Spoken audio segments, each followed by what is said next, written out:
Welcome to Under the Hood Podcast. In this podcast, we pop the hood and give you an inside look at the hows and whys of our ministry here at Cornerstone Church. I'm Michael Nave, your host.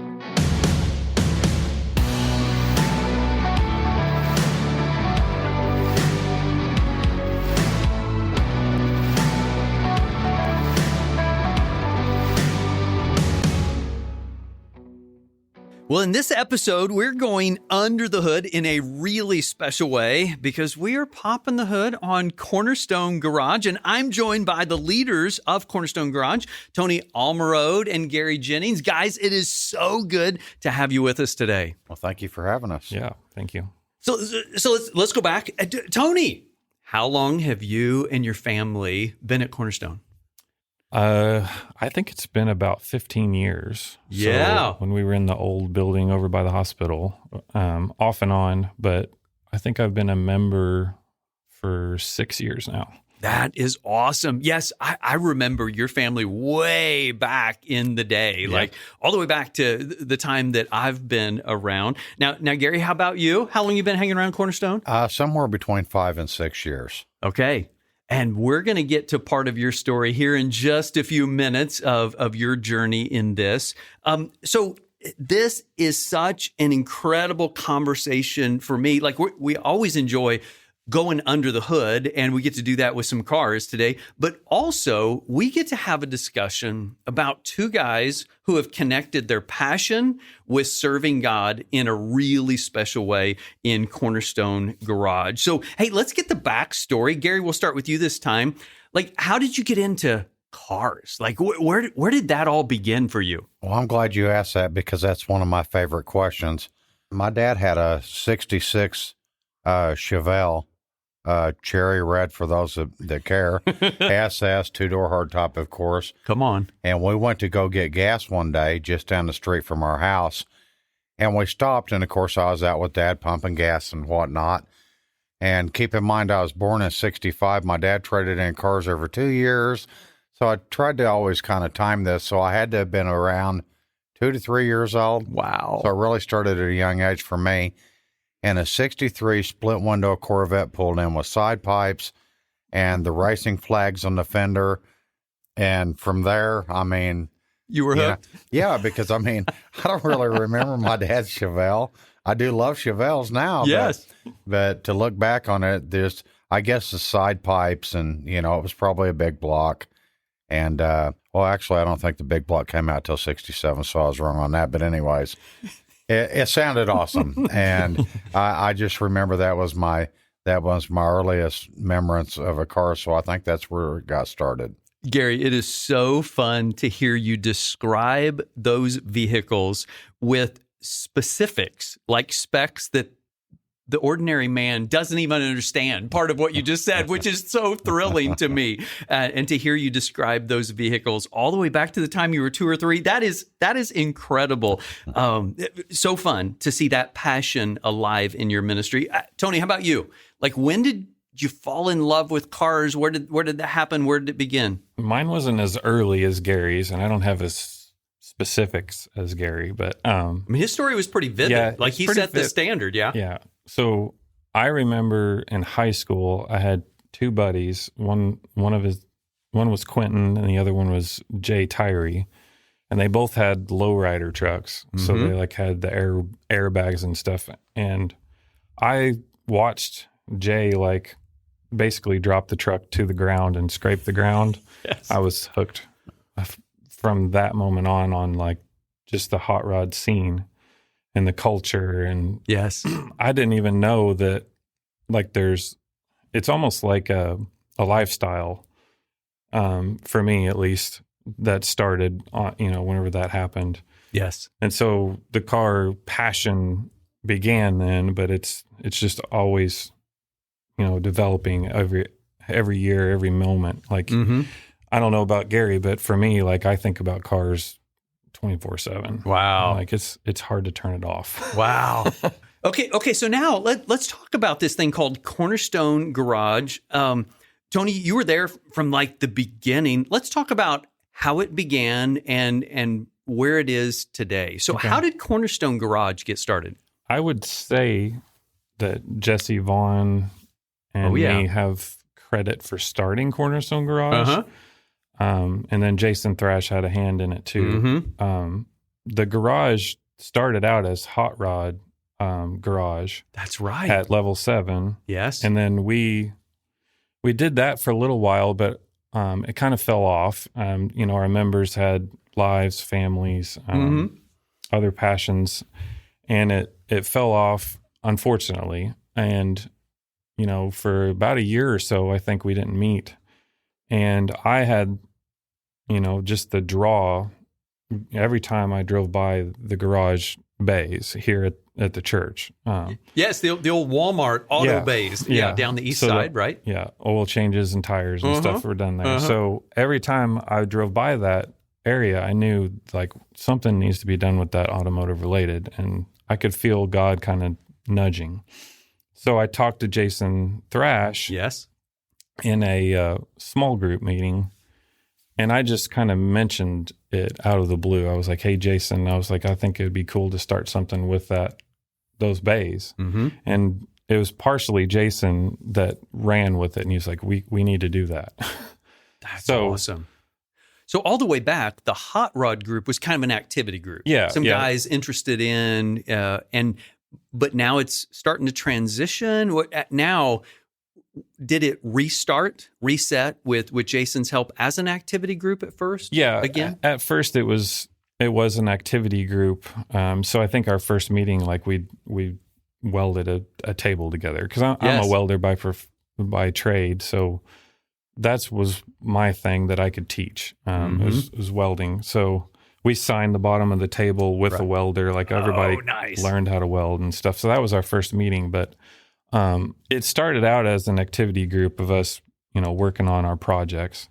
And then over the years, it's developed into a ministry, doing the single mom oil changes and helping, the less fortunate in the community with maintenance on their vehicles, like brakes, suspension parts, oil changes, air filters, belts, hoses, all the stuff that you really need to maintain to keep a vehicle running properly. So now I see in Cornerstone Garage an opportunity for people to connect around something they love and to do something meaningful for those that need help in that area of their lives. Yeah. This is already getting excited. Okay, Gary, jump in. How did you get involved in Cornerstone Garage? Well, it was just kind of, I guess, a little bit of a different story for me. My father was a pastor, so then I found myself being assistant pastor at my father's church, and then ministering at the homeless shelter here in Marion, and then I wasn't really sure where the Lord was bringing me or where he wanted me to be. But then one day the Lord asked me in my heart to go in front of our congregation in my father's church and let them know that I was leaving. And I did, and it was real touching. I stood up there and cried. And so then I ended up really feeling a strong pull at Cornerstone Church.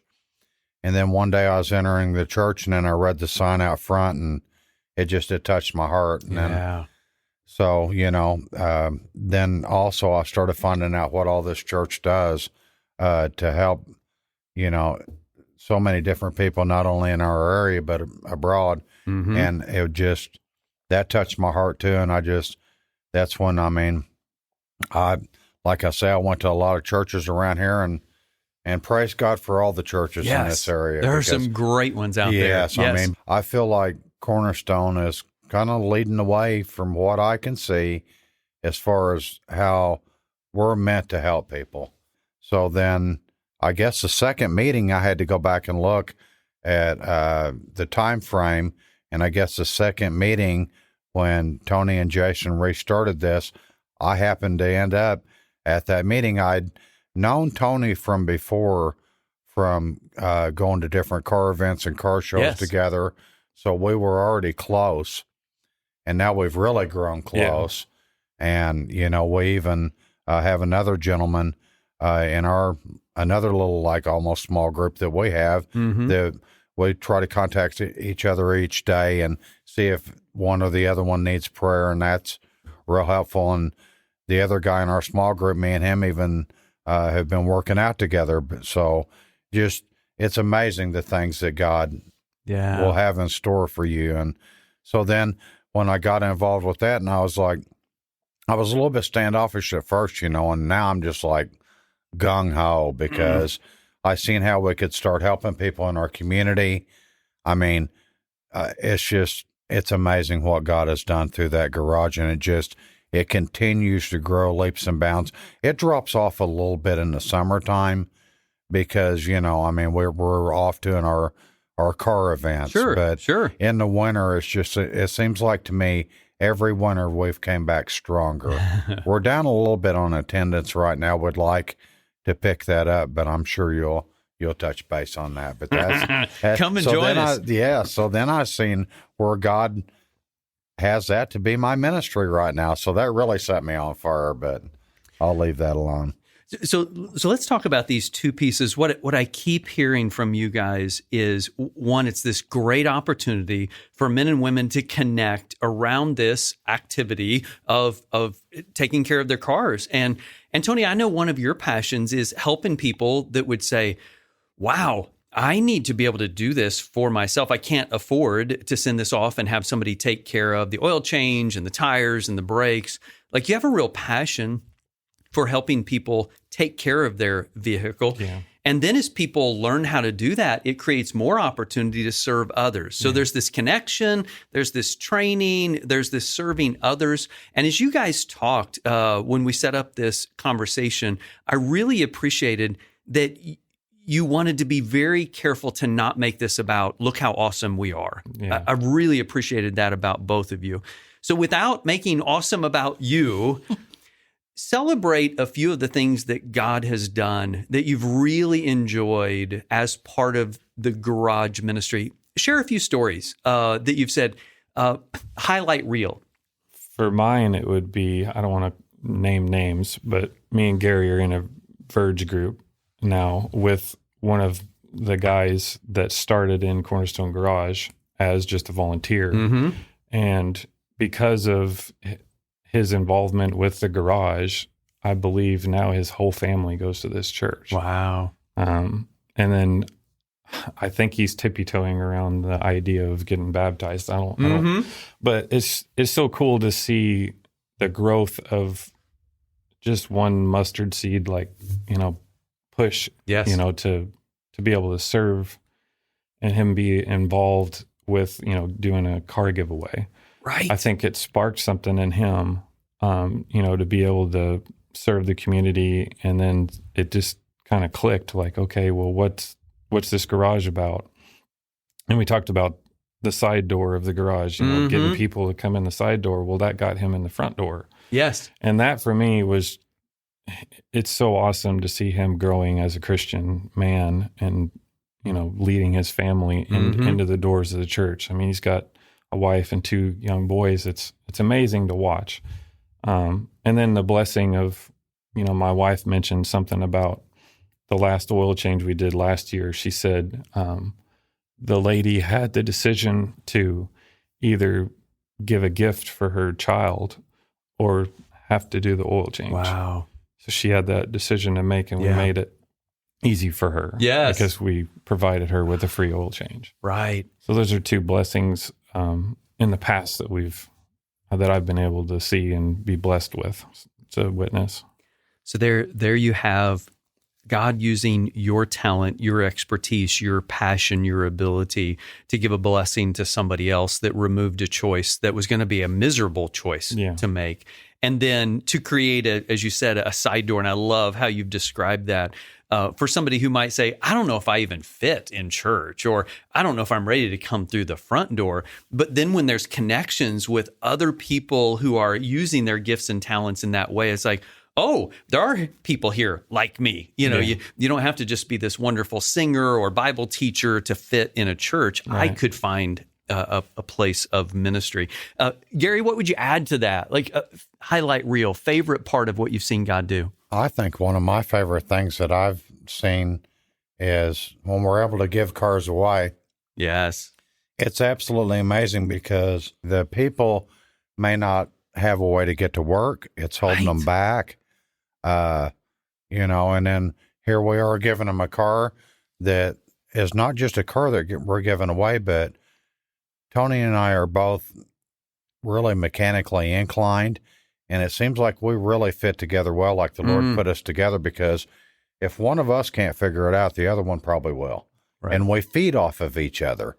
And you must fit well because you were trying to drink his water earlier.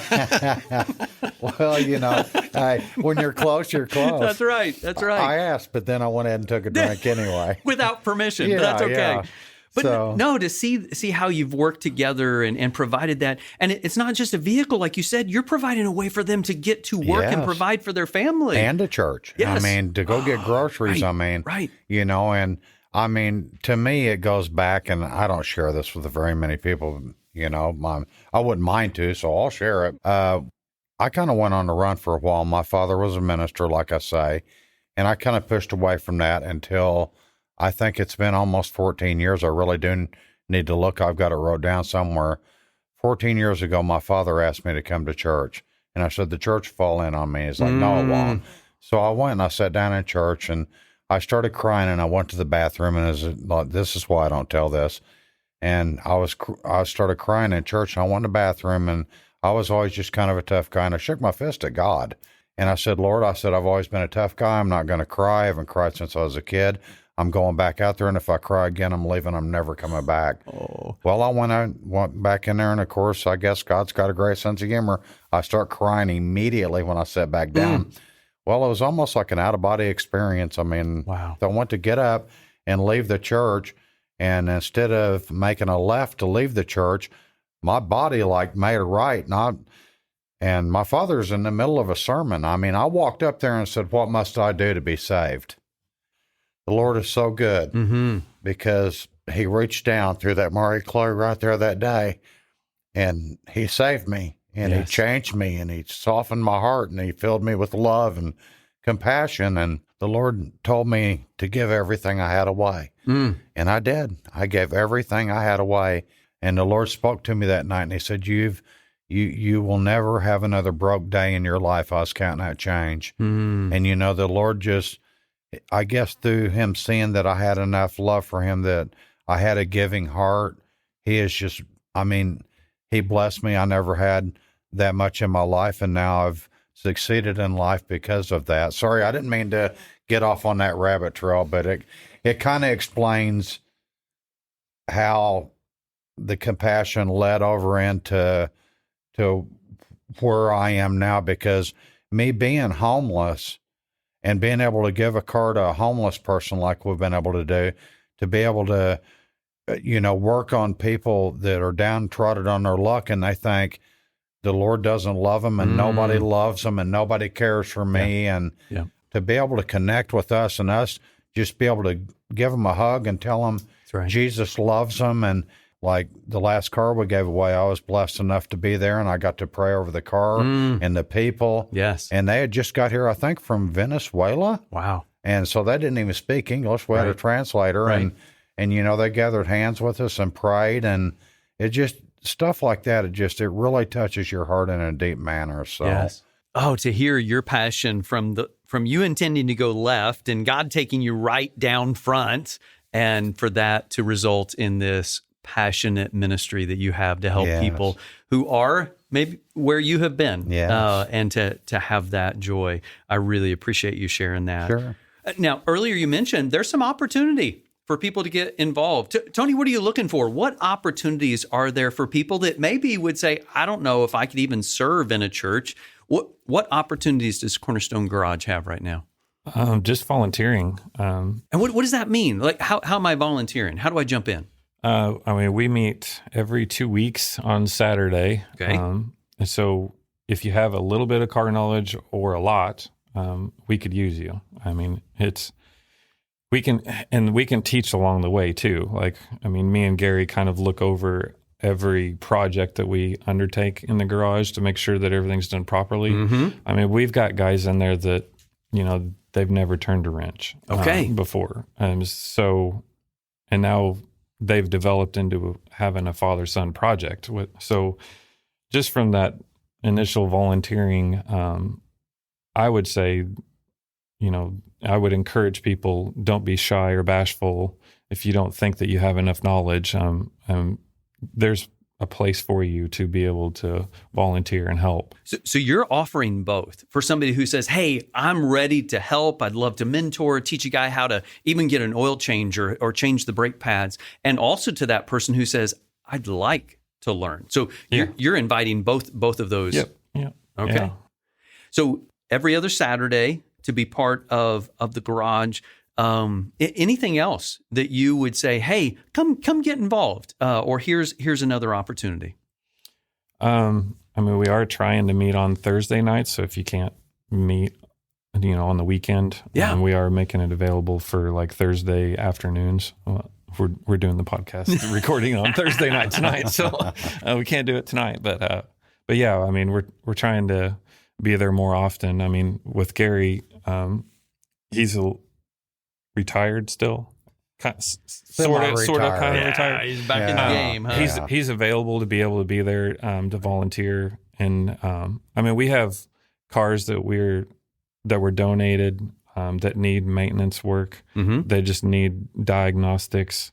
We have people in the community that need an oil change or need just to scan the code, change their wiper blades. Right. There's simple things that people are asking for that we can help. Yeah. Get in where you can and grow from there. Yeah. So how does somebody reach out or sign up? How do I know if it's every other Saturday, if this is the right Saturday or a Thursday night? How can they reach out to you or take that first step to get involved? They can reach out on Cornerstone Garage's Facebook page or their Instagram, or you can sign up to become a member like through our church website. Okay. So I think we have a small group area where they can sign up to get the emails and such that we send out every week. So. Okay, perfect. Facebook group, Instagram, or even on the church website to sign up there. And then also, I guess it would be the east side of Cornerstone Church. Just feel free to come on by. If you have something you want to mess with your car, we welcome that too. We want to be involved in not only our own projects, but the church's projects and your project as well. And then also, it's a great tax write-off to give a car. It is. So, it is. Hey, you may do better on a tax write-off than you would selling the car anyway. Right. And so if anyone has a car they'd like to donate, would be more than happy. And it doesn't have to run perfect. Mm-hmm. It doesn't even have to run. If it needs some stuff, we expect that. That's what we do to the cars that we give away. Mm-hmm. If it needs tires, battery, brakes, a wheel bearing, and then we detail it, and then we try to, give somebody a car that we feel like is going to be a good car for them. Incredible. So, Incredible. Tony, Gary, thank you for joining us for the Under the Hood podcast and putting a whole new meaning to Under the Hood. It has been such a joy to see your passion, to hear that passionate desire you have for this ministry, inviting people into Cornerstone Garage and giving people a place where they fit, even in a church. Thank you both for your ministry. Thank you for what you're doing. You're very welcome. Thank you for having us. Thanks.